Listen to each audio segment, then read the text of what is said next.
Y'all ready? Yeah. Let's go. Come on. Tiger Rag Radio is on the air. Let's crank this thing up. We're statewide, breaking down the latest happenings with LSU athletics. This is us. Hear from the coaches. What's required and asked of you to represent our university. The players. Having fun and we working, baby. That's it, man. The recruits. Show some passion and some heart. And those who cover the Fighting Tigers of LSU and the SEC. We're on in to finish what we've started. It's 2 hours of nonstop LSU talk. What a privilege. I mean, you get to represent LSU. Tiger Rag Radio is brought to you by Cummins. Cummins creates power solutions that the world depends on. Louisiana Beef Industry Council. Boudreaux's Electrical Services. Sunshine Quality Solutions. Super Chevy Dealers. And Louisiana Farm Bureau Federation. Get ready to talk Tigers with producer Andre Champagne and our hosts Todd Horne, Jeff Palermo, and Glenn Guilbeau. Three great players that are better people than they are players. This is Tiger Rag Radio, live from Super Chevy Dealers Studio. And good evening, everyone. Welcome to another edition of Tiger Rag Radio from the Super Chevy Dealers Studio. Jeff Palermo, News and Sports Director of Louisiana Radio Network, along with the Executive Editor for Tiger Rag Magazine, Todd Horne, and the Editor, Glenn Guilbeau, Andre Champagne. Our producer tonight, also a reporter for Tiger Rag and the Louisiana Radio Network. Welcome to another edition of Tiger Rag Radio, Thanksgiving week edition. National Signing Day, a week from Wednesday, a new football coach possibly early next week. A lot to get to here over the next couple of hours. Coming up here in just a couple minutes, we're going to have Matt Moscona from ESPN Baton Rouge. He will join us. We'll also hear from Ross Dellenger later on in the hour about the LSU coaching search, or actually in the second hour later on in the show. And we'll also sprinkle some basketball talk in there as well. Matt McMahon will join us coming up at the top of the second hour. But Glenn and Todd, it's been a little bit of a quiet week compared to what we've been experiencing here the last couple of weeks, but maybe it's the calm before the storm. What are you guys what are you thinking right now as LSU is getting ready for its final regular season game, and soon after that a new head coach could be named? I'm practicing mind reading. I'm polishing up on my mind reading, and I'm trying to channel Lane Kiffin's thought processes. Okay, read my mind right now. I got it. Okay. I don't think you want him to read. Glenn, do you really want Todd? Todd just read my mind. Todd just read my mind, and it said, "I'm not going to make deadline."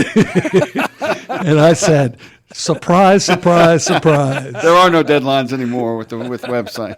No comment. No comment, guys. Listen, Luke. It's funny. I think Todd's trying to read people's minds. What I find funny is everybody is trying to read something into what Lane says or how he turns his head or whatever. And in fact, last week, somebody tweeted out that Florida had canceled a volleyball game on this Saturday so that the arena would be open for the Lane Kiffin press conference. As if they couldn't have the press conference somewhere else, or maybe they just didn't feel like playing volleyball that night. But there's just all this stuff you're starting to hear. But as I was told Friday by a really good source I've had for a few years, really going back to when Nick was the coach, that everything was looking good for Kiffin coming here. It was all happening, as Kate Hudson said in that great movie. What's that movie I'm thinking of, Jeff? Rockstar? I don't know. Not Rockstar. No, I'm not the movie. It's all happening. It's all happening. And then a little bit after that, Dellenger came out with the great story about the contract, and the momentum is really not shifted. So unless something changes, it looks like it's LSU for Lane. Let's bring in our first guest of the night. He is just fresh off of his show. Matt Moscona from ESPN Baton Rouge. It's a pleasure tonight here on Tiger Rag Radio. Really the two guys that, along with the guys at Tiger Rag that have been all over this story and have pinpointed us really every step of the way since the firing of Brian Kelly. We'll have Ross Dellenger on later, but right now we got Matt Moscona of ESPN Baton Rouge. And Matt, thanks a lot for joining us tonight. And first question for you, how shocked would you be if Lane Kiffin is not the next head coach of LSU at this point? Well, by the way, Jeff, I'm glad. It's a pleasure. That's wonderful to hear. Thank you. Well, I did watch Les Miles get carried off the field. All right. And then in the post-game press conference, Joe Oliva announced he's staying. I did watch LSU Texas A&M where on the scroll during the game they're announcing Tom Herman has been hired as LSU's coach. And then 36 hours later, Ed Ogeron's at a podium. So on Friday, I was tweeting about a plane in Oxford picking up a dog. Right. Nothing would surprise me. I mean, I think Lane Kiffin is going to be LSU's head football coach. Florida, as I was told today, has begun in earnest interviewing other candidates. I think they have sort of conceded. Ole Miss, it is so toxic. I don't see a path for him to return. I think Lane Kiffin's going to be LSU's coach. It's just a matter of when. And but if something went crazy and LSU ends up down a second, third, fourth option, that wouldn't surprise me. It's just that's coaching searches. Matt, you had said on your show, I was listening earlier today, that Florida. Thanks, Glenn. Thanks for listening. I listen regularly, man. And you had said that Florida was beginning to move on, and you just quoted that from a source. So is that like a really good source told you that Florida's kind of almost conceding? I wouldn't just throw something out there just because. I think Florida late last week started to understand that Lane Kiffin in their pursuit was probably going to come up short, that he had picked LSU. Which Friday? Was that Friday, you thinking? Thursday. Thursday, okay. Right. I think my best read on this, because a lot of Florida local media seems still very sure that Lane Kiffin is going to end up in Gainesville. I don't know that it's a consensus, but I've seen plenty of it. And my read on it is I think they're probably 10 to 14 days behind the news cycle, because 2 weeks ago, I don't mean that. And they're on Eastern time. They're on Eastern time. That's amazing. 2 weeks ago, I would have told you that Lane Kiffin was going to be the next Florida coach. And I believe Lane Kiffin believed he was going to be the next Florida coach. And I believe that's exactly what was lining up to happen. And then LSU fired Brian Kelly and in earnest began pursuing Lane Kiffin and gave him something to think about. And as the dominoes fell last week with his ex-wife visiting, them starting to put all of the pieces together of what a life in Baton Rouge would look like. I think Lane Kiffin was seeking the counsel of people he trusts professionally, Nick Saban, Jimmy Sexton, Kirby Smart. They were all telling him their feeling is that LSU's a better job than Florida. I think that shifted. And then when you saw on Friday the statement from the athletic director, Keith Carter, which fell in line exactly with the timeline that I talked about all week, and subsequently the LSU board meeting and the numbers leaked to Ross Dellenger, that tells you the story. I mean, they've got the contract terms in place, and I believe Lane Kiffin has intimated that he's going to be in Baton Rouge, and they expect that. But it obviously can turn, as we've seen these things turn so many times over the years. Matt, why do you think, I mean, in your opinion, I mean, this is mainly comparing notes here, but why do you think LSU is a better job for Lane Kiffin? Than Florida? Than Florida or Ole Miss? Both. Well, the Ole Miss piece of it is the pretty obvious one. It's because there's, perceived or otherwise, there's a lower ceiling in Oxford. The Mississippi schools are the lowest revenue schools, athletic departments in the SEC. It's a small state, not a populous state. There's 2 SEC teams in the state battling for recruits, and you get plucked by your neighbors as well. There's a reason they haven't won a championship there in 60 years. LSU and Florida just have more resources. The example I gave is, when they played Florida a couple of weeks ago, they had 68,000 people at Vaught Hemingway. It was the largest crowd in the history of that stadium. On the same day, LSU was 5-4. LSU was playing 2-7 Arkansas at 11:45 in the morning and had more people in the stands than on the greatest day ever at Ole Miss. It's just a different resources. That's an easy one.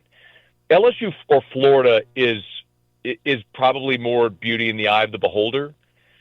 And, I think obviously LSU being the only Power 4 team in a talent-rich state, as we all know, all of the resources that you have invested in the desire to be great, that doesn't always happen at Florida. I think LSU's facilities are better than Florida's.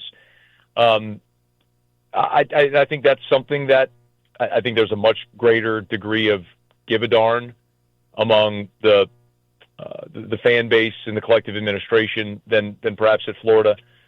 So, and you look at it historically, Florida's been good really in two periods. It's when they had Steve Spurrier and Urban Meyer, and those are two Hall of Fame coaches.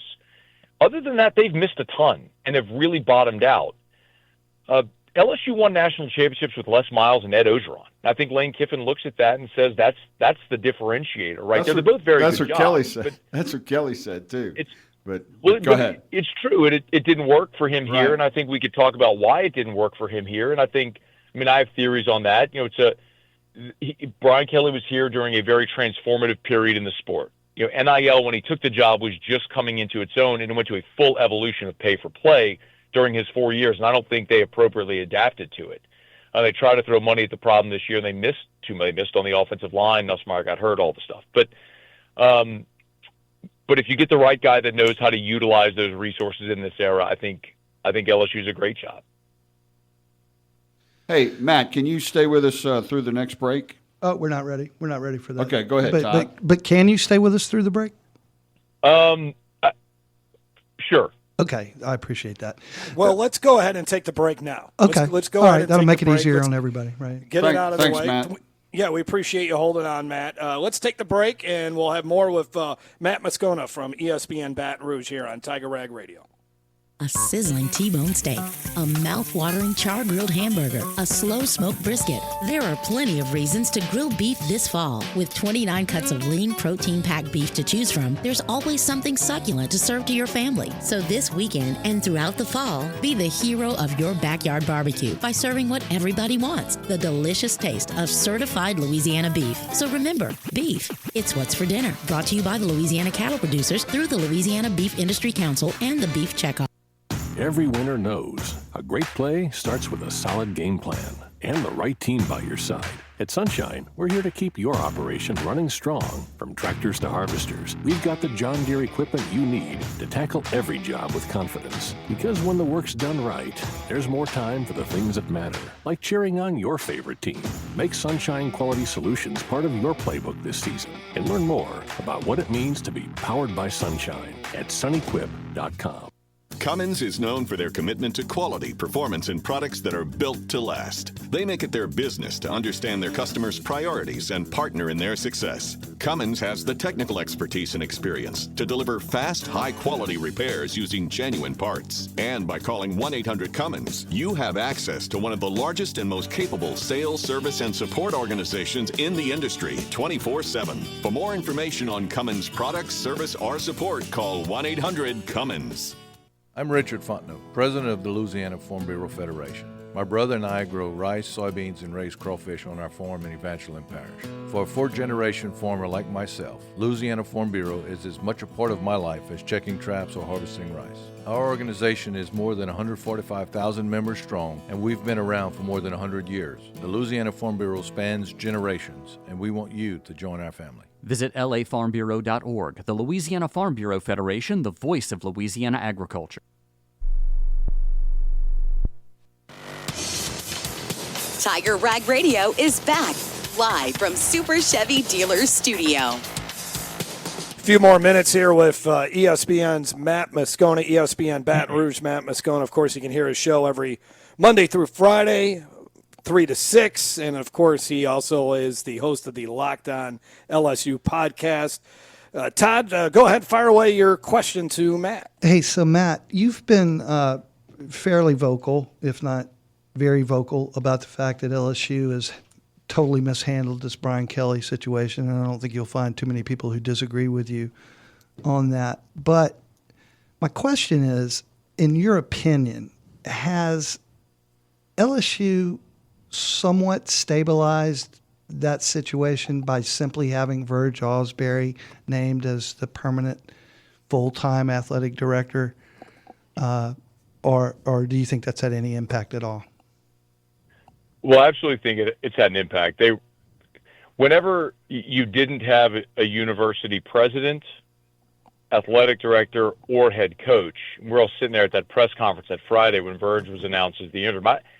I don't know if I can ever remember being at a press conference where the president of the board of supervisors was running a press conference, but they didn't have anybody else. There was no leadership in the university. Right. So even when Verge was interim, the leadership tried to present a front as if that wasn't going to hurt them or wasn't hurting them in their search for a coach, but it was, which is why they moved quickly to promote Verge to that full-time or permanent role, or however you want to phrase it. Because regardless of whatever you want to say publicly, I think they were finding it difficult, because anybody that, no matter what you do professionally, you want to know who your boss is, because you want to know what the expectations are, what type of resources you're going to have to do your job. And how can you go, even if you're Verge Osbury is an interim, how can you go attract a candidate and not be able to tell that person you're going to be working for me? Right. I don't know who your boss is going to be. So yes, I think it was hurting them, and promoting Verge did stabilize things, and it helps that Verge is respected in a lot of athletic administration circles. Okay, I know we need to let you go. We appreciate your time, as always, coming on the show. It's really a pleasure for all of us. But we haven't heard anything about backup candidates if Kiffin goes sideways here. What's your thought on that, real quick? Well, it's okay. So middle of last week, that's, I think, the number one question, and nobody at LSU ever seemed to want to answer it. But I think think about 4 years ago, when all of the emphasis seemed to be on Lincoln Riley, who ultimately picked Southern Cal, and LSU 24 hours later very quickly pivoted and introduced Brian Kelly. Right.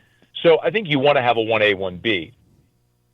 I think late last week it seemed pretty clear to me that was Eli Drinkwitz. Going so far as to say that I think they were even talking terms of what a deal would look like.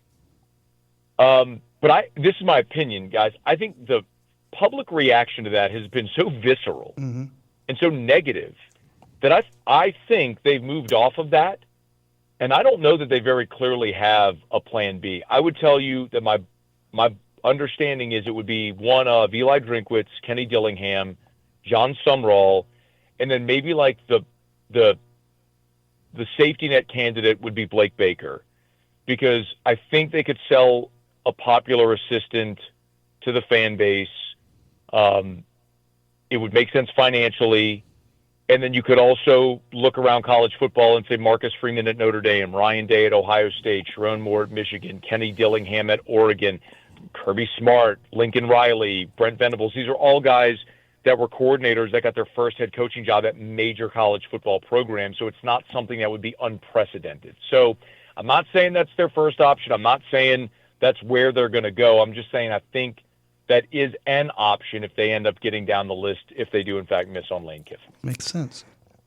Matt, thanks a lot for your time. So when a plane leaves Oxford Sunday morning, there may or may not be a dog on that plane, right? Do we know? Well, if the dog, maybe it's Juice Kiffin who would be on the plane. But I think Monday would actually be. I think Monday would probably be the target. Where if Lane Kiffin, I would anticipate the announcement from Ole Miss sometime Saturday, probably before LSU plays at 2:30. Yeah. I think that there would be an announcement Saturday, and if Lane Kiffin does in fact pick LSU, as I think he will, I think the expectation is that he would be in Baton Rouge on Monday. Yeah. Wow. Amazing. Hey, Matt, thanks a lot. Appreciate it. Happy Thanksgiving, and we'll keep listening. Thanks. We appreciate your input. All right, guys. We'll see you. Thanks, Matt. All right, that is Matt Moscona of ESPN Baton Rouge, 104.5, 98.49. Of course, this show is also simulcast statewide on many of these same affiliates, and you can also hear his take on LSU on a variety of different platforms, including Locked On LSU. But, Todd, you asked him the question about Verge Osbury being the stabilizer in this situation, because LSU really tripped over, really not just LSU, but the state with the comments that Governor Landry made. And it just looked, when you go back to that, I guess it was that was a Wednesday, if I'm right? Landry's Wednesday comments were on October 29th, and Woodward got fired on October 30th. And Landry was right. His comments were right. Yes. And he hasn't said anything since then. So Right. I think that's exaggerated. But there was a lot of people saying, well, what's the governor doing even talking about this? Isn't there other things that he should be involved in and blah, blah, blah? That shows Kiffin how serious Louisiana is about football. Landry got Kiffin the job. But what I was getting at is, as bad as that looked, and as much as the national media was piling on LSU, and then you have Wade Roos, who says Verge Osbury's the AD. No, he's just the interim. Wait a minute. Yeah, he is the permanent. All of that, all the missteps that have occurred here. But it may all in the end work out, and they get the guy they wanted, which is pretty amazing when you think about it. Yeah, I think the coaches don't pay as much attention to all that noise that you just listed as much as people do, and national media. And don't forget the ridiculous press conference with the two Board of Supervisors members. Yes. With Verge in the middle. And I remember just thanking God that Verge was picking the coach and not those two dudes. Because they had no idea what they were talking about, and they were not prepared. And I think the root of my question, what I was thinking, and what Matt and everybody is basically substantiating, I think that no matter who you are in college football today, no matter where you're coaching today, that if Verge Osbury wants to talk to you, you want to talk to Verge Osbury. And they know who he is. Right. They know that he's a football guy. And he's got credibility. He's got strong credibility across the entire country. And he's been involved in all these other searches. Right. And I think that we haven't heard much about a backup, but I guarantee you, like Matt said, he's got a backup. Yeah. And what happened to Clark Lee? To me, that would be the best backup. Well, he refused to sign his new deal today. Clark Lee would be the guy, not Blake Baker. That would be a disaster. Eli Drinkowitz. Or Eli Drinkowitz. No, it's not going to be Drinkowitz. I would take Eli over Blake Baker, though. Anyway, we have a lot to talk about. We certainly do. We're actually guest free here for the next half hour, so we'll be getting into it. We are our own guests. You're the guest, Jeff. All right, so we'll hear from Glenn, Todd, Andre, myself. Stay tuned. More of Tiger Rag Radio here from the Super Chevy Dealer Studio.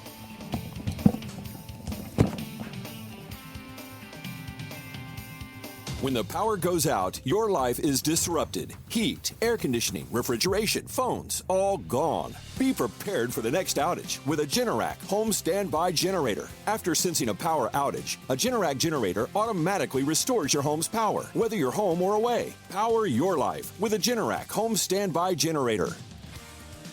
Go online to boudreauxelectrical.com for information about Generac standby generators.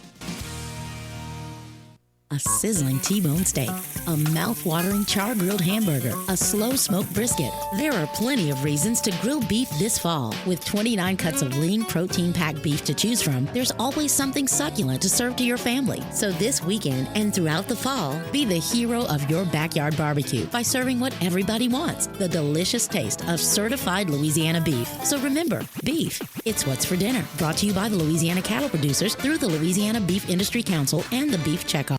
Cummins is known for their commitment to quality, performance, and products that are built to last. They make it their business to understand their customers' priorities and partner in their success. Cummins has the technical expertise and experience to deliver fast, high-quality repairs using genuine parts. And by calling 1-800-CUMMINS, you have access to one of the largest and most capable sales, service, and support organizations in the industry 24/7. For more information on Cummins products, service, or support, call 1-800-CUMMINS.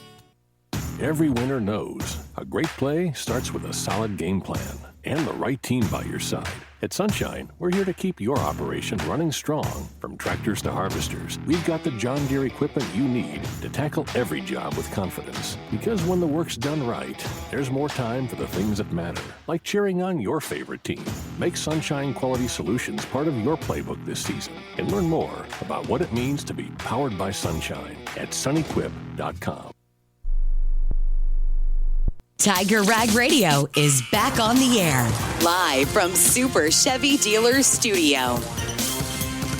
Yeah, we're back from the Super Chevy Dealers Studio. Jeff Palermo, News and Sports Director of Louisiana Radio Network, along with Executive Editor Todd Horne and the editor Guilbeau, Andre Champagne with you. This is Tiger Rag Radio. By the way, our show now available on podcasts wherever you get your podcasts. So look for the Tiger Rag Radio podcast. And, of course, also, you can find old shows, recently old shows up on YouTube, on the Tiger Rag YouTube page. So plenty of different ways to catch us in case you are not able to get us on Tuesday night or whatever station you may be listening to us, because some of our affiliates around the state do not air us on Tuesday night.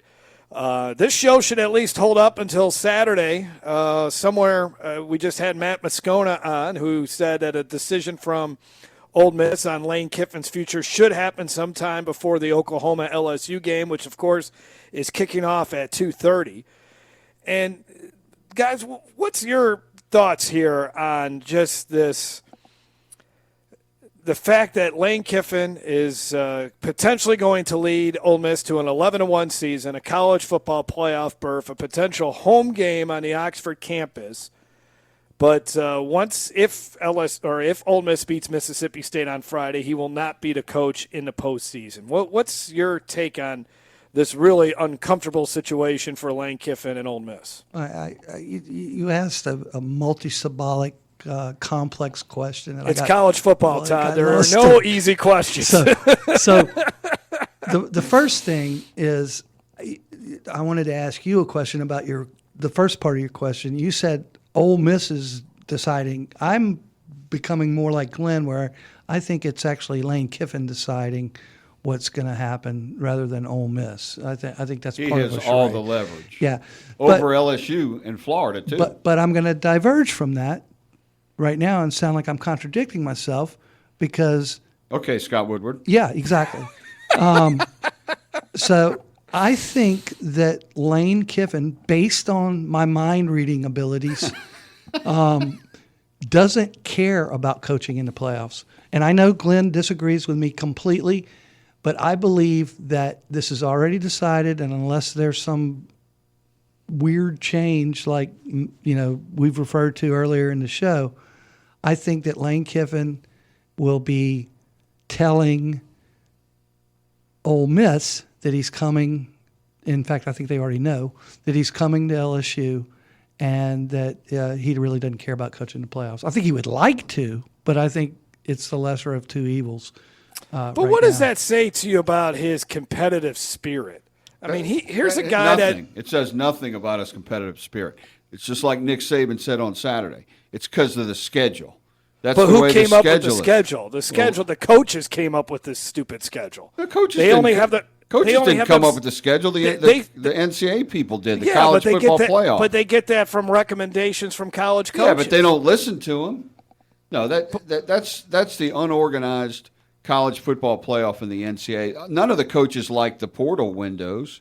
They finally got that down to one. The college football needs to look at the NFL and see how you plan a calendar. Well, how do you plan it when you have semesters and you have to make quarters in some schools? It's difficult. Now you get rid of the early signing period. Well, that would be the easiest. And then you move the portal window to May. That way, all the players have to stay for a season and spring. And then if they want to transfer, you can't have the luxury of getting to go to your new school for spring. All you get is the summer. That would be the best way to do it. And that would clear up some of the coaches moving. Because in the NFL, they have to wait for the team to be out of the playoffs before they can talk to them. And the guys don't switch jobs till after the season, and then free agency is later. Well, but they don't even go try to poach or gouge other coaches from existing teams. Well, sometimes they do, but you're right. For the most part, that's true. And you're also talking about much fewer teams than you would in college football. But anyway, all that aside and the structure being what it is right now, I honestly believe that Lane Kiffin really doesn't concern himself with coaching in the playoffs. I think he really does. Everything I've heard him say says that, and I really think he would like to coach the team through the playoffs, just like other coaches have gotten to do. But the playoffs have changed. In the past, the coaches, it was only one or two games after the regular season. It wasn't a whole tournament. So that just happenstance that happened to him. And, Bo Pelini coached LSU's defense by day, recruited his new team and staff at Nebraska by night, got paid by both schools. LSU won the national championship, and then he became Nebraska's coach. And that would be really hard to do for a head coach, but I think it could be done. But on the other side, Nick Saban did not allow Lane Kiffin to be the offensive coordinator when he took the job at Florida Atlantic. That was different, though. That had nothing to do with Florida Atlantic. That had to do with Lane's attitude down those last couple of weeks. He was being a petulant child at that point, and Nick just made that call. It really had nothing to do with the next job. It was more Lane being immature, but that's a good point. I think there may be a sentimental reason that, he naturally wants to he built coach the team, but I think he's more in tune with the transactional nature of the sport right now, to where it's like that's the lesser of two evils. Yeah, I think he understands that it would be a real strange situation for him to be coaching that team. But what's different is and people are forgetting this. Somebody said, Lane's disloyal. He's been at Ole Miss. This is his sixth season. You got players now. They're only at a school for about 6 or 7 months as a signee, and they're entering the portal. Mm-hmm. So they're not loyal either. And a lot of those guys, like let's say Lane coached them through the playoffs, and everybody knew he was going to, and it was out there that he was going to LSU. Well, a lot of those players, they're going somewhere else new too. So probably LSU. Yeah, or let's get together for one more game. It could be done though. Like I think if Ole Miss told Lane, look, you can go to LSU and you can coach our team through the playoffs, but we're asking you not to take any of the current Ole Miss players with you to LSU. And I think he responds with a bargaining chip for the quarterback. But he could get another quarterback. He's got to first get eligibility though, because he's not eligible next year. But that would be a good trade-off. Okay, I get to coach this team, maybe win a national championship, but I promise I won't try to take any of the players, and I'll leave and I won't try to get any of the commitments away too. Fantasy land. It's fantasy land. It is fantasy land. I mean, that would make the most sense. But again, it's college football. It's not going to make sense. So, who's LSU's number 2 choice if this is another Tom Herman situation? Clark Lee. I think it's Clark Lee too. I think it should. I don't think it is, but I think it should be. Yeah, no, I would agree. I'm a big fan of Clark Lee and what he's done, and I think it's more than just Diego Pavia there. You think Clark Lee would hire Brian Kelly as an analyst? That could help with the buyout. Yeah, I guess it could. Poor Brian Kelly. More Lane Kiffin talk. Let's look into the future. If Lane Kiffin gets the job, since we won't be back on the airwaves till Tuesday, how big of a job is in front of Mr. Kiffin when he takes the job here? So the transactional Lane Kiffin. Is that what can we call him that, Todd? Can we call Lane transactional Kiffin? I don't think he would have a problem with that. All right. More of Tiger Rag Radio from the Super Chevy Dealer Studio right after this.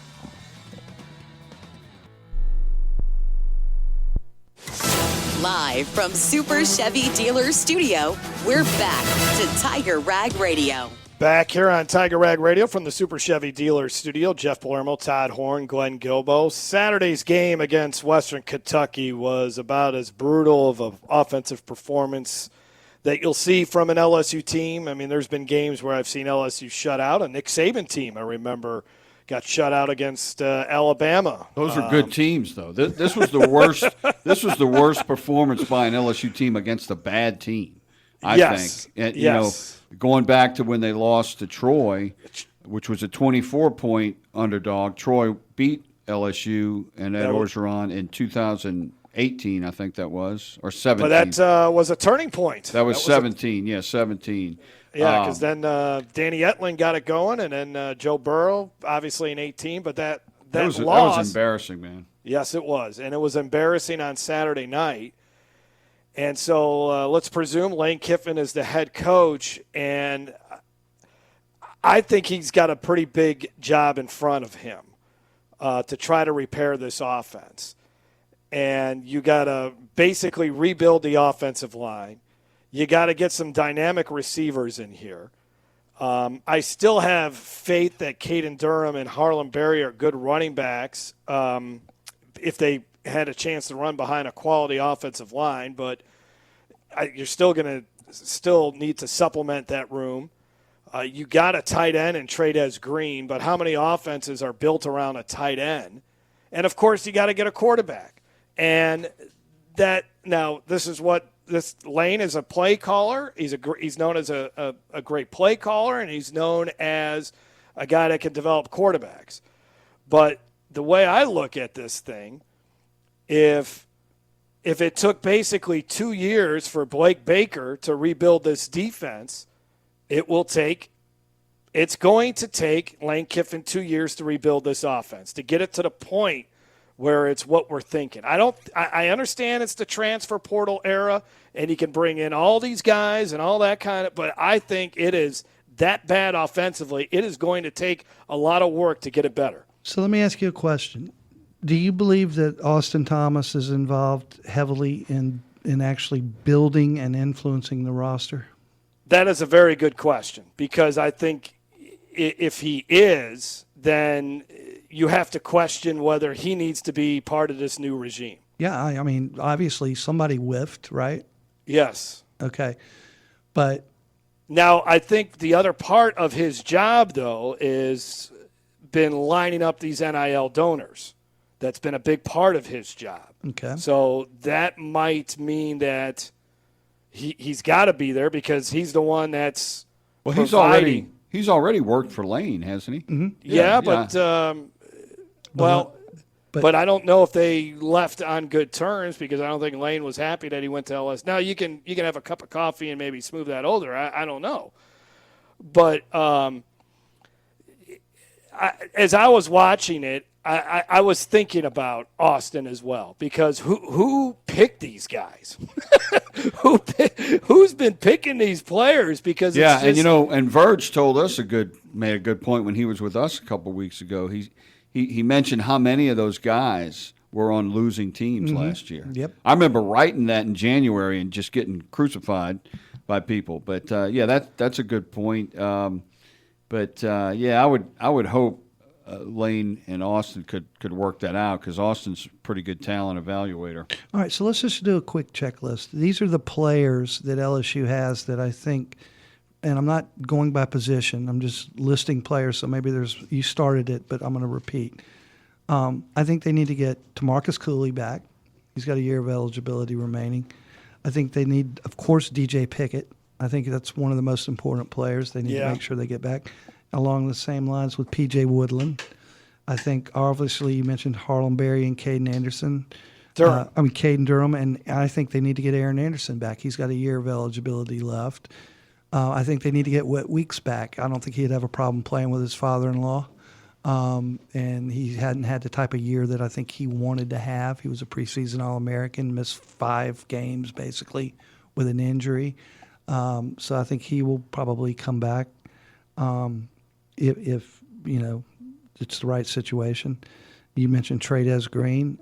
I think they need to find out what the deal is with Colin Hurley, because Colin Hurley was a highly rated prep star, and even though he had the auto accident, and apparently it was a lot worse than we even thought at the time, where is he now? What's his situation? We don't know. Well, we're not getting any answers. Yeah, and I mean, and it's going to be interesting to see what Lane does with that because, I mean, the guy quit on the team. Well, we don't know. That's what it looks like on the surface. That's what it looks like, but we don't. And even if he did have a problem, you could still play, So I don't know about that. But, yeah, I think Lane's first thing he needs to do is, if he's here, if he's LSU's coach on Monday, he's got a signing date coming up, Yeah, so, within 8 days, yeah, 7 days. days. He and Frank Wilson need to huddle and get that class together and see if Lane can add to it. Maybe a quarterback that he's been recruiting who hasn't committed to Ole Miss yet. But then in the portal, which starts in January, he needs to get a quarterback. They're going to need 2 quarterbacks in this. They're going to have to add multiple quarterbacks. Please make them a dual threat quarterback that can run. Well, I can't imagine that he wouldn't be. Was Jackson Dart a dual threat quarterback? I would say he could move. Yeah, he could certainly run. Yeah, he could certainly run. Okay. So but not really known as a dual threat quarterback, but he could run. Okay, he could run, and he was more willing to run. Heck, I mean that's one of the reasons why not necessarily he's got 4 a dual threat. But it's the reason why he's got 4 concussions with the Giants is because he's been running. Right. All right, one more segment here in hour number 1, and then Matt McMahon will join us to begin hour number 2. You're listening to Tiger Rag Radio from the Super Chevy Dealer Studio. A sizzling T-bone steak, a mouth-watering char-grilled hamburger, a slow-smoked brisket. There are plenty of reasons to grill beef this fall. With 29 cuts of lean, protein-packed beef to choose from, there's always something succulent to serve to your family. So this weekend and throughout the fall, be the hero of your backyard barbecue by serving what everybody wants, the delicious taste of certified Louisiana beef. So remember, beef, it's what's for dinner. Brought to you by the Louisiana Cattle Producers through the Louisiana Beef Industry Council and the Beef Checkoff. Chevy trucks have you covered when the road takes you from smooth sailing to Chevy Colorado will eat up some of the toughest terrains with 5 available drive modes. And Silverado and Silverado HD have the muscle to take you out for some serious with multiple engine options and impressive towing. While Silverado EV is the perfect combo of performance and capability, making it a snap to hitch up this electric truck and hit the road. Wherever the road leads, Chevy trucks are right there with you. See your Super Chevy dealers today. Every winner knows a great play starts with a solid game plan and the right team by your side.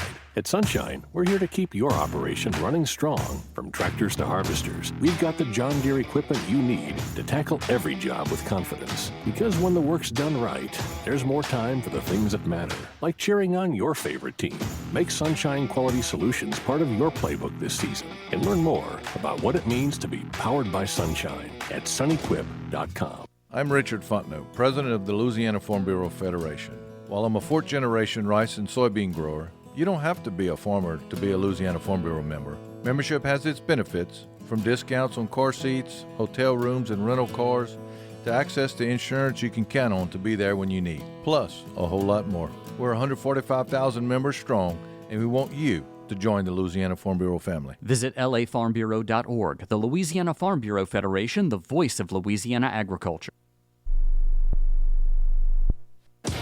Now, back to Tiger Rag Radio, live from Super Chevy Dealers Studio. Back here on Tiger Rag Radio, Jeff Palermo along with Glenn Guilbeau, Todd Horne, Andre Champagne. Matt McMahon will join us in hour number 2. We'll also hear a little bit of Jay Johnson. He spoke with the media on Monday as LSU wrapped up fall ball early. They're done. They're ready to – they could play a game tomorrow if they had to, I guess. They don't have to. They'll wait till February. But some interesting news coming out of LSU player interviews tonight, guys. Whit Weeks, apparently one of the players that spoke with the media, and confirmed that he actually broke his ankle, the same ankle he injured in the bowl game against Baylor. He broke that ankle in Ole Miss, and so it's South Carolina. No surgery. I think it was. What's that? Didn't he? Well, this is what he said. So, but yeah, okay. You would have thought it would have been South Carolina. You're right. South Carolina was the last game that he played. Yeah. That was South Carolina, I believe, too. So maybe that was just a. Yeah. Well, they said at the time that he re-injured his ankle, the same ankle, but they didn't say he broke it. That's the new part of it, is that he actually broke it. They just said he injured it. But what did he say? He said he broke it in the Ole Miss game. Or yeah, that's what he said. That's what he's, yeah, well. Okay. Just read what he said. Yeah, well, he broke it against Ole Miss. Same ankle he injured in the bowl game against Baylor. Total pain tolerance from here on out, no surgery needed. So. Sounds like they were hiding this a little bit. There's a lot of weird injuries to that team. You know, Mansour Delane, who's a finalist for the Thorpe Award. Aaron Anderson's multiple injuries that he's had this year. Garrett Nussmeier's injuries. I mean, this is a weird situation all the way around.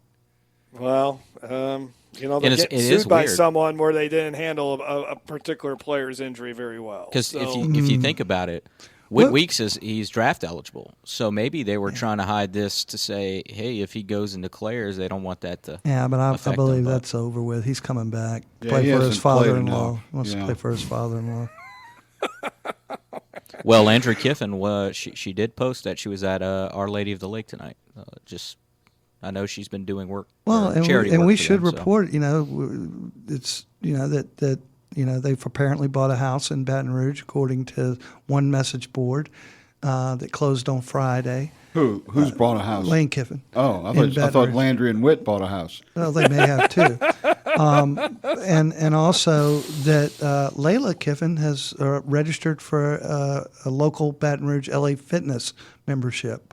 And then these are the types of things that are going on. And Landry well, it's true that Landry was at the Bengal Bells luncheon last Friday. Right. There were pictures of her, and she was at the game as well. Yes. She was not on the field though. So what else went on at the player interviews today? That's the only nugget that I've seen so far. Okay. I mean, what else is there to say, guys? At this point here's something interesting. I want to know if they're going to be able to score this weekend. Is what I want. I don't think they will. Now this is good. Sorry to cut you off here, Jeff, but what's going to be interesting is down the line. Ross Dellenger reported tonight on his article that Florida officials have started to pursue other candidates. Yes, well, that's what Matt Moscona said earlier. Exactly. So that's definitely interesting to point out that we could probably. And there's apparently Missouri is having a board meeting tomorrow, the day before Thanksgiving, because that's Drinkwitz is supposed to be Florida's next option. I don't know. That's what I've heard. God, LSU they continue to beat Florida in head coaching searches. I mean, Kelly was not good, but he was better than Napier. Well, Kelly could go to Florida if LSU would let him. LSU's really hurting Kelly's job candidacy. It has nothing to do with not making the playoffs in 4 years. All right, with Jaden Daniels at that.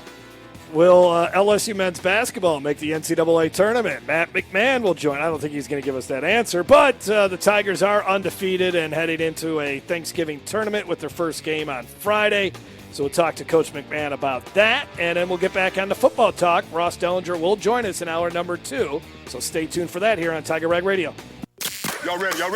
Let's go. Come on. Tiger Rag Radio is on the air. Let's crank this thing up. We're statewide, breaking down the latest happenings with LSU athletics. This is us. Hear from the coaches. What's required and asked of you to represent our university. The players. Having fun and we working, baby. That's it, baby. The recruits. Show some passion and some heart. And those who cover the Fighting Tigers of LSU and the SEC. We're on in to finish what we've started. It's 2 hours of nonstop LSU talk. What a privilege. I mean, you get to represent LSU. Tiger Rag Radio is brought to you by Cummins. Cummins creates power solutions that the world depends on. Louisiana Beef Industry Council. Boudreaux's Electrical Services. Sunshine Quality Solutions. Super Chevy Dealers. And Louisiana Farm Bureau Federation.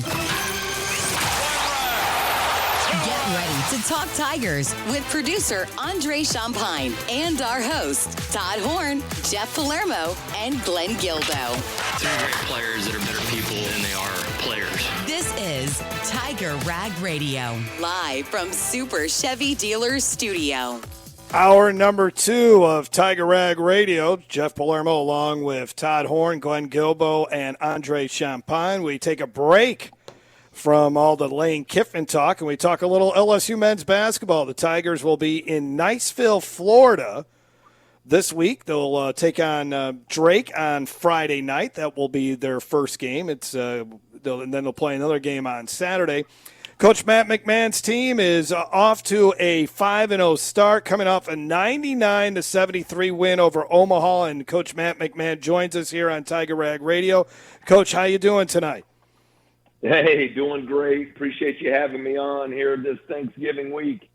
So after the game against Omaha where you scored 99 points, did Kim Mulkey send you a text saying, hey, if you're not scoring 100, you're not trying? Did you get that text message? We can't keep up with Coach Mulkey. She's got 115 every night. It's amazing to watch them play, how easily they score that ball. Hey, Coach, you aren't keeping up with her in terms of the points scored, but you're scoring an amazing amount of points. I mean, that's more than 98 points a game you're averaging through 5 games, and your shooting percentage is like out of this world. Well, I like the unselfishness that we're playing with, Todd. I think we're getting high quality shots. It always starts with your point guard. When your point guard has 38 assists and only 6 turnovers, it means the offense is probably running pretty well. And I think a big key to the 99 points a game has been our ability to get to the free throw line. We've gotten there. I think we're plus 67 in the 5 games and points scored from the free throw line. Mm-hmm. And then when you have when you put it all together as we did Friday night, now we're not going to go 15 to 33 from 3 every night, but when you're shooting it at that level with DJ at the point and then the physicality of your inside game, that's when we can be at our very best offensively. I've had 2 different people tell me that in these first 5 games that they've watched, your guys play, that they look like a solid SEC team just because of the physical nature and the way they're playing the game. Do you feel that way? Yes. I mean, that's how I know you and I talked about it a lot in the off season. That's how we intentionally built. We had the opportunity to go out and build an SEC team. And, as you know, this is the most physical league in the country, the most athletic league in the country. So that starts with your front court. And when you look at Nwoko at 6'10", 260, and then, obviously thrilled to get Jalen Reed back early, and he's off to a great start, especially considering he missed 11 months. But, he's 6'10", 250, and then Rob Miller with a 7'5" wingspan at almost 6'11", and then a guy that's kind of been unsung for us in the front court's been the energy and activity level of Pablo Tamba, and he's leading us in offensive rebounding. He had 13 rebounds on Friday night. Just does a lot of the dirty work for us there in the front court. Hey, man, I am just so impressed with so many aspects of this team. Markel Sutton is so versatile. Outside shooter, he can get in there and mix it up and get rebounds. Deaton Thomas Jr., your point guard, has been phenomenal, and I really like Max McKinnon on the wing there. And then, my goodness, you're playing really well, and you don't even need to start Jalen Reed. Nwoko doesn't miss a shot. Is Jalen not starting because you're kind of bringing him back slowly, or is that just the rotation you're in right now? Yeah, a combination of all of that. I think as we talked in the offseason, the plan was for Jalen to get back in mid-December. And so he was way ahead of schedule, was on a minutes restriction early in our exhibition game and then the first couple of weeks of the season. So it's just kind of the way it's played out. But I agree with you 100% on those guys you listed. A big key for us has been Markel's versatility to be able to move him to the wing at 6'9", 230 pounds, as a guy who's shooting it so well from 3 and then getting almost 10 rebounds a game. Obviously, DJ, 17 assists, 0 turnovers in the last 2 games. And then when Max can shoot it like that for us, as he did on Friday, you forget he's a legit 6'6", at the 2 guard position and a really smart player. So I think overall, Glenn, the biggest key has just been the balance. And then there is some depth in key positions. As you mentioned, anytime you're bringing a guy like Jalen Reed off the bench, it means you got some good players on the floor. Coach, you're you're 5-0, and as we talked about, you've been really blowing people out.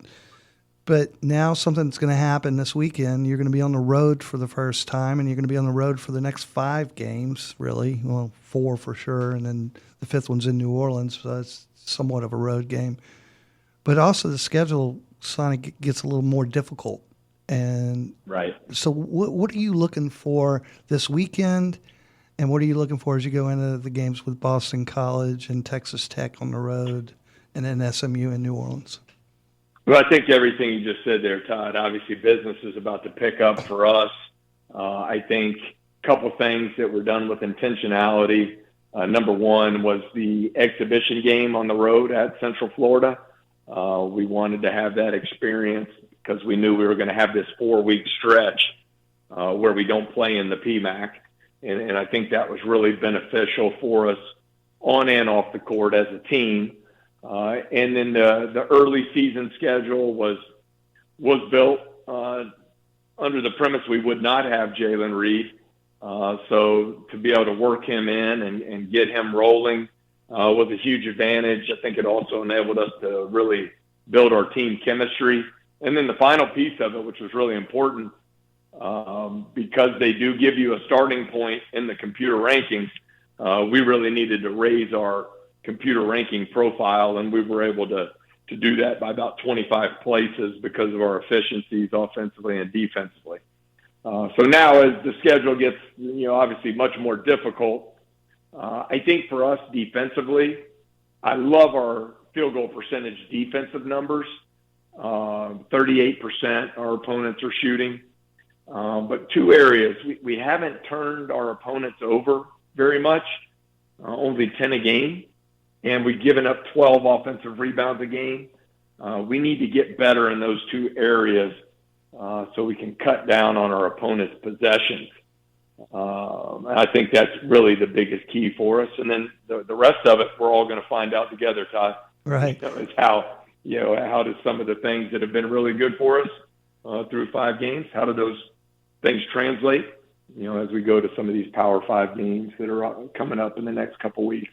Well, switching subjects really quick, and I know Glenn's got another question for you, but sure. You mentioned Dedan's assist to turnover ratio, but the team overall has a 1.5 assist to turnover ratio right now, which is really good for a team. So he's not the only one making passes and turning them into buckets. No, I agree. I really like it. I think it's one of the underestimated or undervalued portions of Max McKinnon's game. He's been a 4+ assist a game type guy throughout his career, and he's 15 assists, only 9 turnovers. And Jalen Reese is getting better as our backup point guard. He's over a 2-to-1 assist to turnover ratio. So, offensively, Todd, we want to play assisted basketball. We want to create good shots for each other. And I think we've done that pretty effectively. And then defensively, we want the opponent to have to play unassisted basketball, a lot of one-on-one. And right now we're 7th in the country in fewest assists allowed. And so we want to continue down that path on as it relates to valuing the ball and sharing it offensively, and also, preventing easy shots on our defensive end. 7th in the country in fewest assists allowed. That's a pretty good stat. Matt, let me ask you, how quickly did the LSU players adapt to the fact that you got to be ready for a pass as soon as Dedan passed half court line, man? John Brady has said that a few times during the game broadcast. I mean, he on defense against him, they better be ready. Well, I think Coach Brady hits the nail on the head there. I mean, if I were a guard, which I was back in my day, as soon as we got the ball, I'd be sprinting down that wing as fast as I could, because he's going to pitch it ahead to you for open threes. You saw that a lot on Friday night.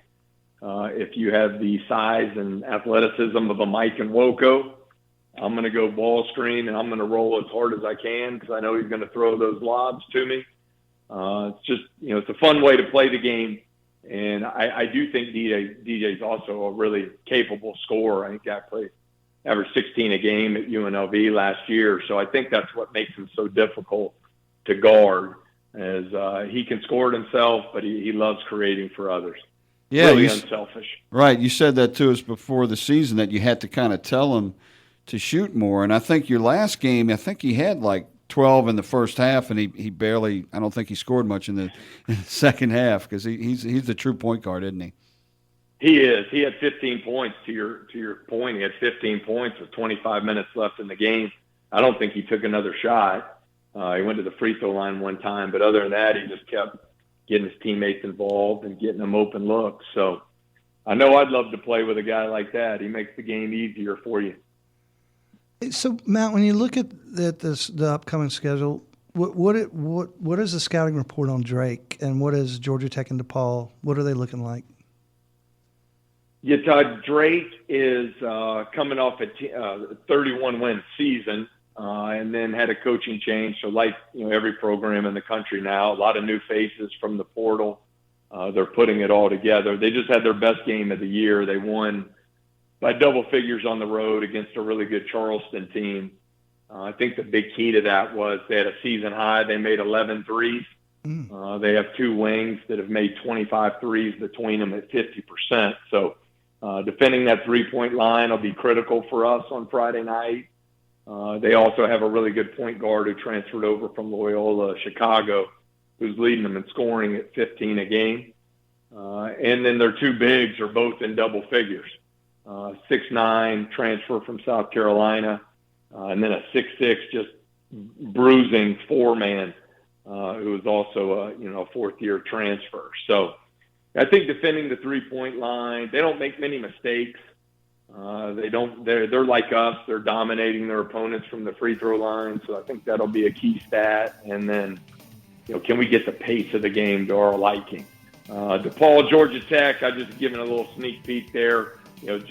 Georgia Tech has, two NBA front court players on the roster, so great size there. And then DePaul, I think a much improved team from a year ago. So it'll be two great opportunities for us, and hopefully we can keep building on the momentum of the start. And obviously, we know we got a lot of getting better to do as well. Mm-hmm. Sounds good, Coach. Happy Thanksgiving, Coach. We appreciate it. We got to run here as we are up against the break, but have a great week, and hopefully when you guys are through this weekend, you're 7-0. We appreciate your time. All right, thanks so much. Happy Thanksgiving, and eat well. All right, more of Tiger Rag Radio when we come back here from the Super Chevy Dealer Studio. Chevy trucks have you covered when the road takes you from smooth sailing to Chevy Colorado will eat up some of the toughest terrains with 5 available drive modes. And Silverado and Silverado HD have the muscle to take you out for some serious with multiple engine options and impressive towing. While Silverado EV is the perfect combo of performance and capability, making it a snap to hitch up this electric truck and hit the road. Wherever the road leads, Chevy trucks are right there with you. See your Super Chevy dealers today.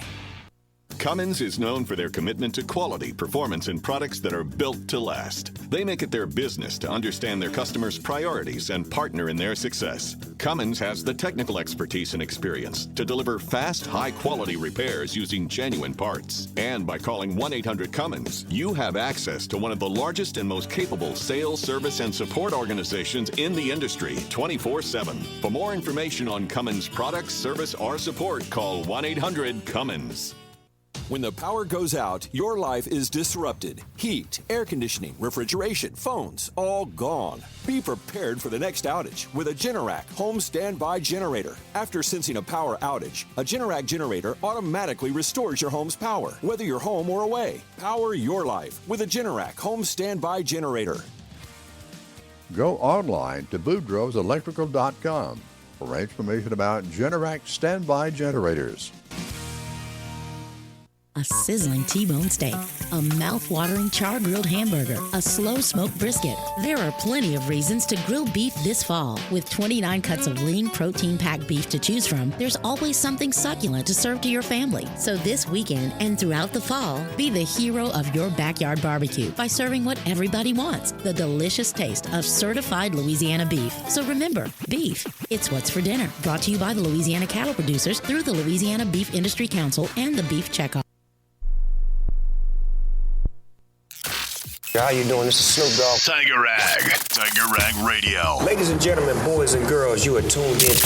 Talk LSU sports, interviews, opinions, and your calls around the Tiger Nation. Baton Rouge was a life for me, home with LSU Tigers. Now more Tiger Rag Radio. We love to score and get highlights and championships and play to win. Tiger Rag Radio. Back here on Tiger Rag Radio from the Super Chevy Dealer Studio, along with Todd Horne and Glenn Guilbeau. Ross Dellenger will join us coming up in the next segment from Yahoo Sports. Look forward to getting his thoughts on where we're at with the coaching search. Do have to give a shout-out of congratulations here to Mansour Delane being a finalist for the Jim Thorpe Award for a lost season here for LSU. Pretty impressive that this kid has emerged as one of the top defensive players in the country, a potential number one pick. We were not a number one overall pick, but a first-round pick, I should say, potentially. We were talking about a lot of the misses in the transfer portal, but that's one they certainly got right, and he's made a big difference in that defensive secondary. And he's been injured since fall camp. We found out last week, abdominal tear, abdominal injury. And he's been managing his pain every game just so that he could play. And he's been targeted only 34 times or something this entire season. He's only given up 147 reception yards. Yeah, that's insane. Painful. 13 total catches or 11 total catches, I think something 13. like that. I think now, he right. doesn't have to throw passes with an abdominal That's tear. true. But still difficult to play. And, he's a cover corner, so they don't have to make as many tackles as the others. But, obviously, he's in on tackles. He was such an effective cover corner, even they with didn't it throw at him. That they didn't throw at him. Right. So he had to have contact. Yeah, he's been a heck of a player. I would say he's likely to be the only first-round pick off of this team, this draft, would you say? Yes, I would think so. I don't think Harold Perkins is a first-round pick. I think that if you have a plan for Harold Perkins, he is a first-round pick. I think that depends on where he would fall in the draft. I think that there's like the Dallas Cowboys, for instance. Yeah, I think Nussmeier will still be a first-round pick. I don't. Well, this is what I was going to say about not Nussmeier. based on now. I think based on his workouts in Senior Bowl. Well, I'm sorry, yeah. Jeff. Go ahead. Yeah, that's what I was going to say. What if Nussmeier does get over this abdominal strain in time for the Senior Bowl, really plays well in the Senior Bowl, plays or does whatever in the combine and all that? I don't know if he can make it all the way back up to a first-round pick. We'll see. But he certainly – it's just amazing how night and day it was from 2025 to 2024. One good thing I think he does have in his favor, which is not related to his season this year, but it's like the worst quarterback class in the last 5 years or 5 seasons or something like that is what a lot of the NFL scouts are saying. So there's not too many teams that are going to want to draft a quarterback number one in this draft pick as we head into the combine and something like that. So if he does have a good combine and he's impressive and somebody needs a quarterback like the Saints, or something like that. But I really hope he doesn't get drafted by the Saints. I always hope that players don't get drafted by the Saints. Yeah. Not with this current regime in place, that's for sure. Yeah. Is Michael Van Buren salvageable? I think Michael Van Buren has the tools to be a starting quarterback, and I think I said this on a recent show, but I'm not sure that he has the tools to be the starting quarterback for LSU next season. Certainly not under Lane Kiffin. Yeah, I don't think he's an SEC regular starting quarterback either, unless you're on the lower tier. But it's still early with him. He's shown some flashes. He could get better. He's got some potential, but I think you're gonna see Lane bring in probably 2 or 3 quarterbacks going into next season. I'm not joking. If he can he's trying to get Trinidad Chambliss, his quarterback right now, an extra year of eligibility. He talked about it last week in his press conference, and if they are successful in doing that, I would not be surprised if he comes here. Well, he's a quarterback coach and a play caller, and LSU has never had one of those as the head coach. Ole Miss, by the way, number 7 in the college football playoff rankings, and they would, based on the 12-team bracket right now, they would host Alabama in the college football playoffs. That certainly would be, Glenn, the biggest sporting event ever in the state of Mississippi if that does happen. And Lane would so badly want to coach that game because he has never beaten Alabama. I would let him do it. Yeah, well, the top 4, by the way, Ohio State, Indiana, Texas A&M, Georgia. Also, Oregon leapfrogs Ole Miss. Oregon gets the win over USC. Let's see, number 8 and 9. It's Oklahoma's 8, Notre Dame's 9, Alabama's 10, and Miami's 11. Tulane is 12. Wow. How about that? You know what's going to happen? Auburn's going to beat Alabama in the Iron Bowl. They're going to fire Kalen DeBoer, and they're going to hire Lane Kiffin away from LSU. Auburn will not beat Alabama. How about if Mississippi State beats Ole Miss, LSU beats Oklahoma, and Auburn beats Alabama? Fantasy. Ole Miss The only way that LSU is going to score enough points to beat Oklahoma is if Berrien Brown returns 2 or 3 kickoffs for touchdowns. If Brian Kelly has not been fired yet by LSU as they try to decide what's going on there, I wonder if you can give him the losses the last few games. They gave Coach K the wins when he got sick, when he wasn't coaching. Maybe they can give BK those losses. Maybe so. You get good point, Glenn. All right, Ross Dellenger from Yahoo Sports joins us when we come back here on Tiger Rag Radio.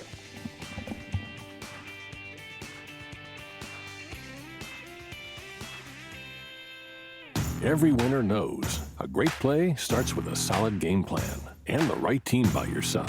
At Sunshine, we're here to keep your operation running strong. From tractors to harvesters, we've got the John Deere equipment you need to tackle every job with confidence. Because when the work's done right, there's more time for the things that matter, like cheering on your favorite team. Make Sunshine Quality Solutions part of your playbook this season and learn more about what it means to be powered by Sunshine at sunequip.com. Cummins is known for their commitment to quality, performance, and products that are built to last. They make it their business to understand their customers' priorities and partner in their success. Cummins has the technical expertise and experience to deliver fast, high-quality repairs using genuine parts. And by calling 1-800-CUMMINS, you have access to one of the largest and most capable sales, service, and support organizations in the industry 24/7. For more information on Cummins products, service, or support, call 1-800-CUMMINS. I'm Richard Fontenot, president of the Louisiana Farm Bureau Federation. For more than 100 years, Louisiana Farm Bureau has been the voice of Louisiana agriculture. Louisiana Farm Bureau advocates on behalf of all the farmers and ranchers across our great state. What that really means is we advocate for you to ensure we have the safest, most abundant, and affordable food supply in the world.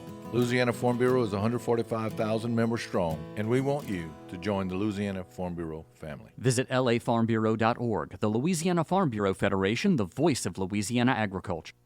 Chevy trucks have you covered when the road takes you from smooth sailing to Chevy Colorado will eat up some of the toughest terrains with 5 available drive modes. And Silverado and Silverado HD have the muscle to take you out for some serious with multiple engine options and impressive towing. While Silverado EV is the perfect combo of performance and capability, making it a snap to hitch up this electric truck and hit the road. Wherever the road leads, Chevy trucks are right there with you. See your Super Chevy dealers today.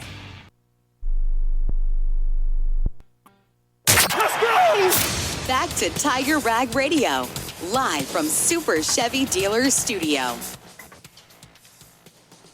We are back here on Tiger Rag Radio. Jeff Palermo along with Glenn Guilbeau and Todd Horne. And let's bring in our next guest from Yahoo Sports, former writer for The Advocate, and his one of the the bigger insiders, if you would, when it comes to college football news. Had a great story on Friday breaking down some of the contract details of what LSU is preparing to offer Coach Lane Kiffin if he decides to leave Ole Miss for LSU. And, Ross, we bring you on the show now. How you doing tonight? Good. How are y'all doing? Oh, we're doing well. We are doing very well. Still feeling like, or is still seeing, based on everybody that you talk to, all your sources, it's still looking like Lane to LSU. That seems to be the track we're going here. It seems like it. I think I was just putting out a story tonight about sort of an update on the carousel from the national perspective. And it feels like, Florida has sort of shifted their attention to other candidates, which is usually a sign.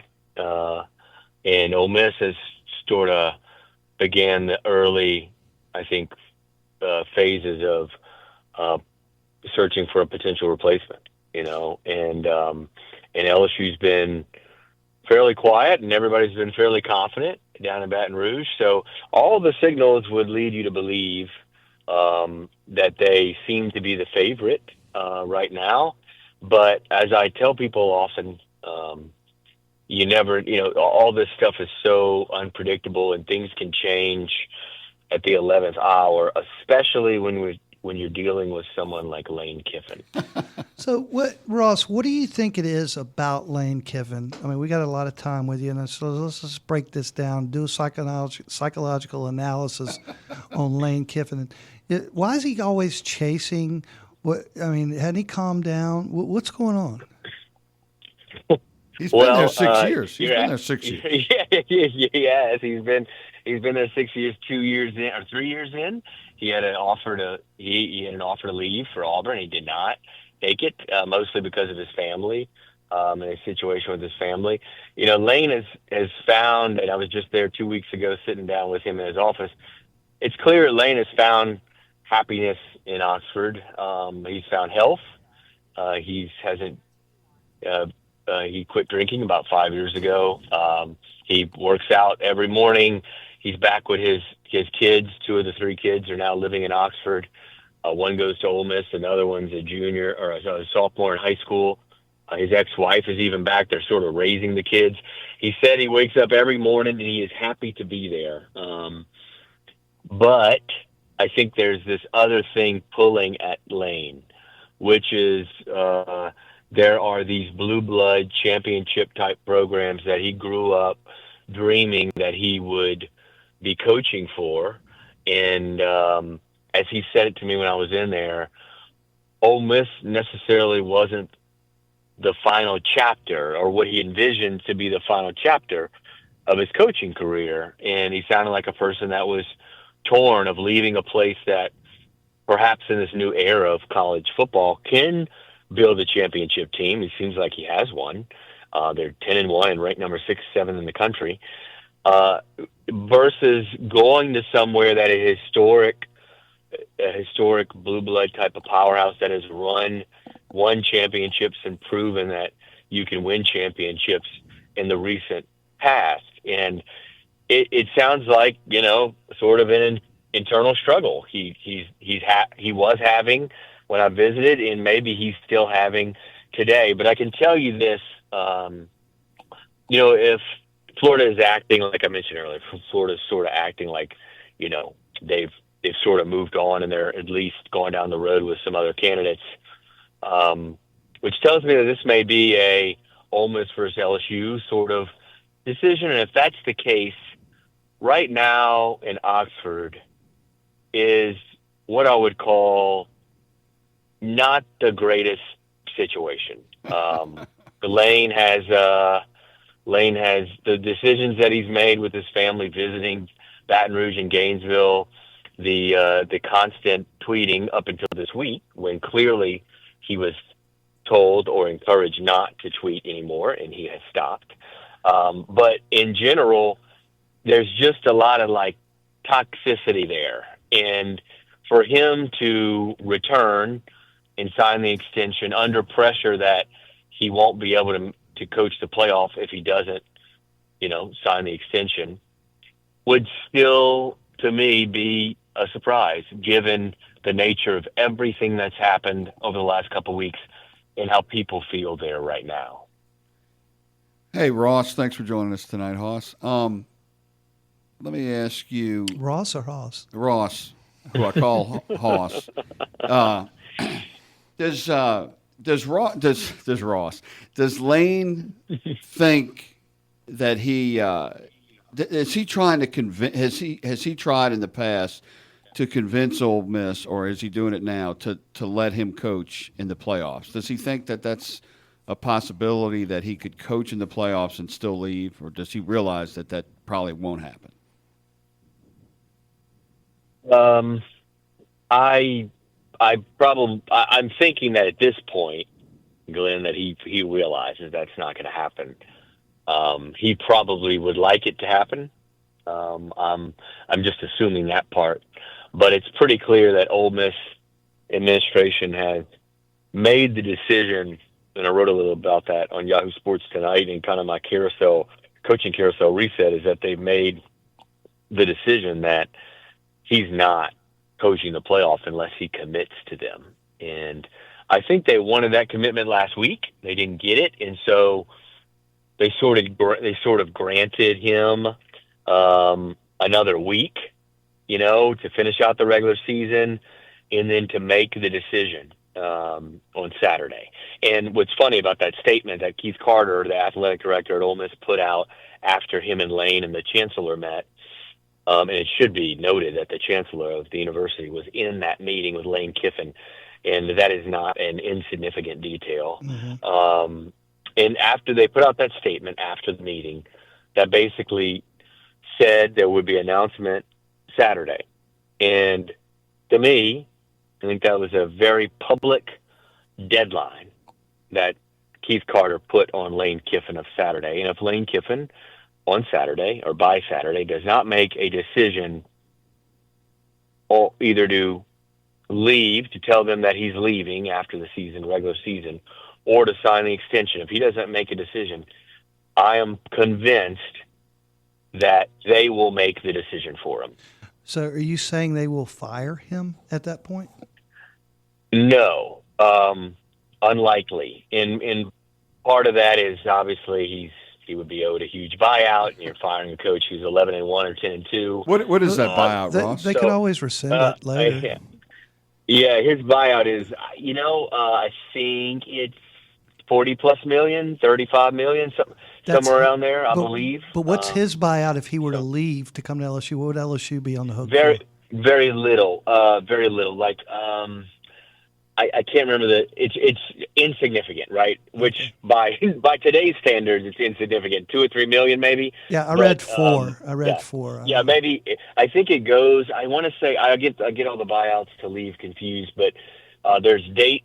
There's dates where it goes up, and I think it goes from $3 to $4 million or something like that. So it's around there, right? It's less than $5 million, and so it's fairly insignificant. But they would not fire him. I do not expect that. They probably would put him on leave, or there would be some suspension, probably based on his actions. That's sort of the expectation, I think, if he doesn't make a decision. But of course, like, it would surprise me if it would get to that, right? Because if they make that decision, that would push him out the door. He would just leave. Ross, have you ever heard of a head coach? Obviously, it would have been in a different playoff format, of a head coach who stayed on and coached a team through the national championship game, knowing that he would leave. I know of assistant coaches that's happened to, like Bo Pelini and Mark Richt before he went to Georgia. But of a sitting head coach, has that ever happened? We were some friends and I and bosses were kind of talking a little bit about that, and there's one of them that comes to mind. It's not football. It's Michigan. It's basketball, and I think it was Michigan State, or no, Michigan. Back in the Bill Frieder. Yeah, back a while ago. Yeah. So there's that example where Bo Schembechler just fired him, before because Bo Schembechler, I think at that time was the AD, right? Yes, he was. Right. He fired him. And so there's that example, but like in college football, and especially any time in the modern history of the game, the last 30 to 50 years, I don't know of one, and I can tell you, I can promise you, that is not going to happen. They have made that decision. There is no way that the new LSU football coach is going to be coaching Ole Miss in the playoffs.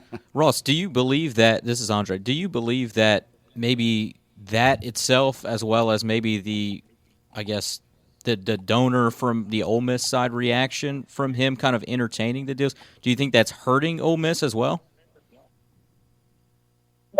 Well, I mean, I think I mentioned it earlier, toxic is probably too strong of a word to describe what's going on there, but it's not far off. I mean, there are people there, whether it's staff members, players, and certainly administrators, donors, very big donors, that are not real happy about how things have been handled by Lane.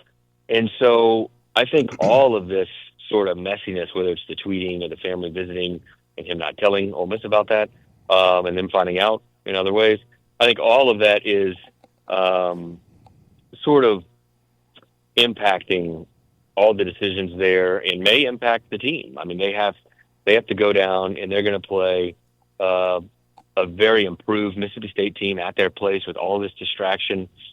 And it's been made fairly clear to me too that, if he loses, if they lose the Egg Bowl, I think there's a lot of people that will point the finger at Lane Kiffin.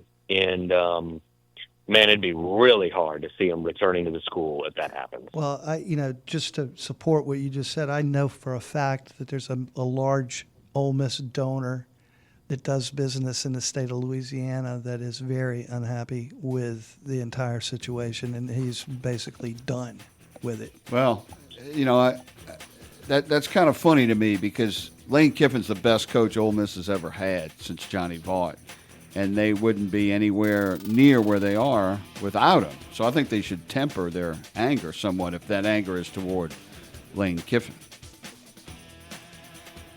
No vote for that, Glenn. Right. The holiday season's right around the corner, but no, I mean, do you want Matt Luke? Matt Luke never brought up this problem. He didn't get a job offers. Wow. Ross, happy Thanksgiving. Appreciate it. Look forward to more of your reporting on this and the other coaching vacancies. We appreciate your time tonight. All right, guys. See you. Thanks, Ross. Ross Dellenger of Yahoo Sports. Let's take a break. Let's hear a little from Jay Johnson when we come back here on Tiger Rag Radio.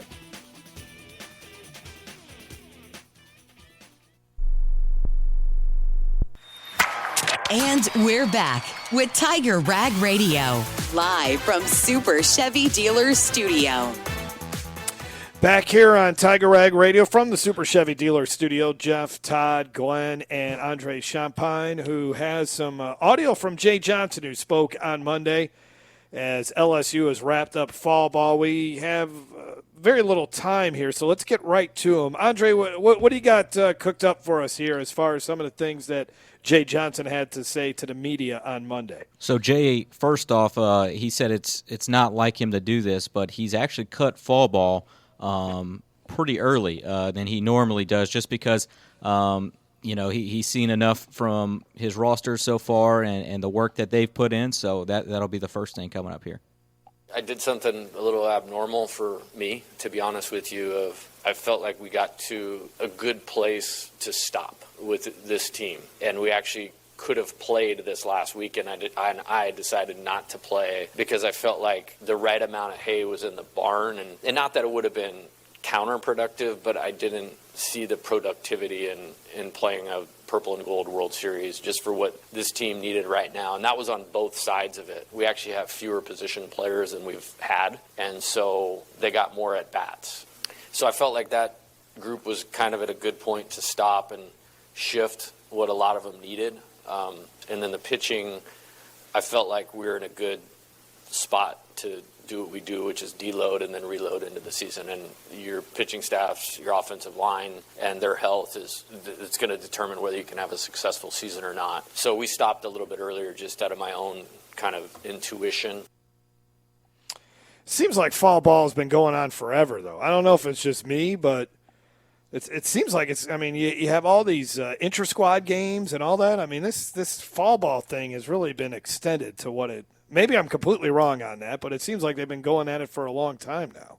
Well, sounds like I just hope Jay has a better offensive line than Kelly has. Yeah, I know. That scared me whenever he said that. I was like, oh, no, not the dreaded O-line. Yeah. We follow baseball to get away from the O-line. What is he talking about? Is he bullish on the offensive line, too? Oh, God. Don't ever – that should be a word that no one at LSU could ever use again. That and receipts. Yeah. No more. There's Andre has a great story on the on the press conference yesterday that's up on Tiger Rag right now. And Jay's got a great quote in there talking about his pitchers. And he's saying just how versatile they are. You know, he's got starters, he's got closers, he's got guys that can go in and just get 3 outs, and he's got lefties, he's got guys that can flip and be a reliever or be a starter, and he's got Gavin Guidry back too, which Andre's going to have a story on that in Tiger Rag in the morning.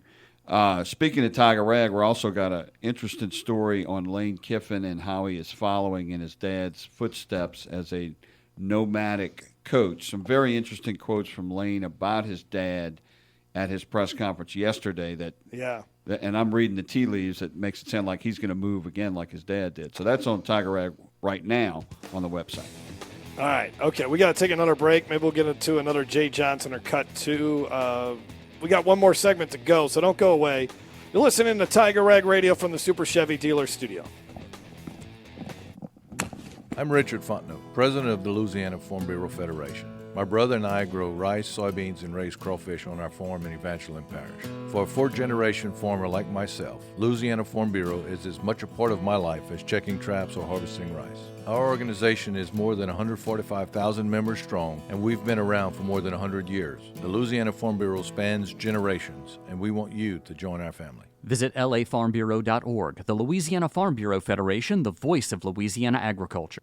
Cummins is known for their commitment to quality, performance, and products that are built to last. They make it their business to understand their customers' priorities and partner in their success. Cummins has the technical expertise and experience to deliver fast, high-quality repairs using genuine parts. And by calling 1-800-CUMMINS, you have access to one of the largest and most capable sales, service, and support organizations in the industry 24/7. For more information on Cummins products, service, or support, call 1-800-CUMMINS.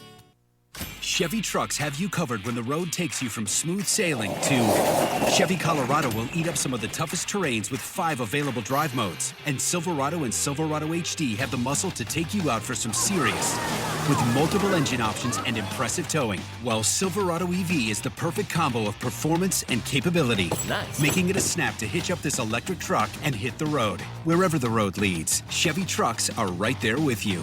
See your Super Chevy dealers today. When the power goes out, your life is disrupted. Heat, air conditioning, refrigeration, phones, all gone. Be prepared for the next outage with a Generac home standby generator. After sensing a power outage, a Generac generator automatically restores your home's power, whether you're home or away. Power your life with a Generac home standby generator. Go online to boudreauxelectrical.com for information about Generac standby generators.